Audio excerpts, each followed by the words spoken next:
distinguished ministers, distinguished representatives, excellencies, ladies and gentlemen.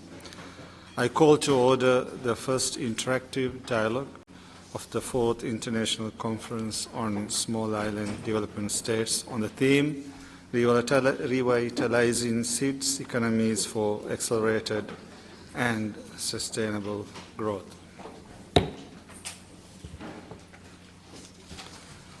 Let me take this opportunity to cordially welcome all of you to this interactive dialogue. I am honored to serve as your co-chair together with His Excellency Anders Adlercreutz, Minister for European Affairs and Ownership Steering of the Republic of Finland. A warm welcome is also extended to the distinguished leaders joining us as part of the fireside chat and as panelists. His Excellency Gaston Brown, Prime Minister of Antigua and Barbuda and President of the Conference, Her Excellency Deborah Ann Haaland, Secretary of Interior, Department of the Interior of the United States of America, Mr. Achim Steiner, Administrator of the United Nations Development Programme, Ms. Rebecca Greenspan, Secretary General of the United Nations Conference on Trade and Development, and Mr. Gerd Muller, Director General of the United Nations Industrial Development Organization. Before proceeding further, I would like to make introductory remarks on the theme of our discussion today.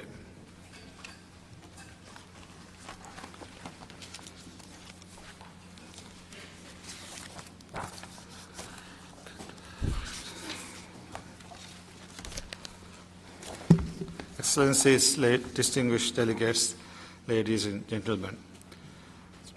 In the decade since SIDS III in Samoa, the world has changed quite radically. SIDS are faced with seemingly overwhelming challenges. Challenges from external shocks, impacts of climate change and disasters, challenges from inadequate financing, and challenges from unsustainable debt. Yet many SIDS have shown an incredible ability to weather these challenges and even become prosperous. COVID-19 pandemic was one such stark reminder of how vulnerable SIDS economies are to external shocks.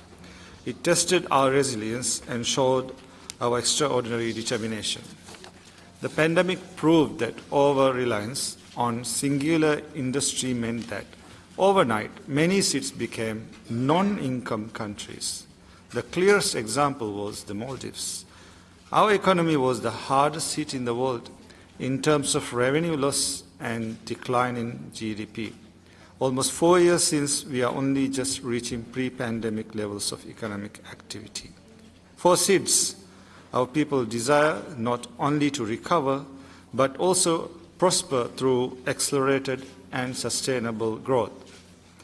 They want to see SIDS transition to middle-income status and develop even further. One factor common to all SIDS is the need to build and leverage productive capacity, including state capacity. It is the absence of these capacities that prevents us from unlocking our full potential, from creating and seizing new opportunities, whether it is about attracting new investors or collecting taxes and mobilizing resources, and indeed from minimizing the impacts of external shocks. When it comes to building human capital, policymakers and local actors need to better understand and address the challenges we are facing. SIDS need to build capacity on partnerships and advocacy and on strategic planning. In the case of Maldives, a trained, educated, and dedicated Maldivian workforce has made us a world-renowned brand name in sustainable tourism.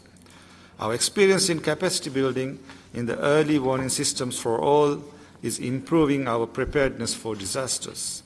We have made economic and social gains by promoting entrepreneurship, gender equality, and empowering marginalized groups. However, all of this requires finance. Access to affordable financing for development has become the most challenging task. In the past decade, we have seen many grand promises. Despite the significant global commitments from the various COPs, the Paris Agreement, the 2030 Agenda, and many international processes, very little has materialized. For SEEDS to be able to achieve the SDGs, access to affordable finance is a question of justice. SEEDS also need the support of our partners and the private sector to deploy innovative financing mechanisms. This includes blue and green bonds, debt for nature swaps, and concessional financing based on various indices, including the Multidimensional Vulnerability Index. Financial support must be tailored to the needs of SEEDS. Smallness is the inherent vulnerability that makes SEEDS a special case for sustainable development. This special case requires more than sympathy. This is why it is extremely important to ensure that any and all efforts towards revitalizing SEEDS economies must be geared towards holistic development. Development that addresses the socio-economic, environmental, and cultural challenges faced by SEEDS. This requires a concerted effort by all SEEDS, the international community, and the private sector. Genuine partnerships based on mutual trust and respect that will generate the momentum to power SEEDS towards a more inclusive, more resilient, and more prosperous future. I thank you.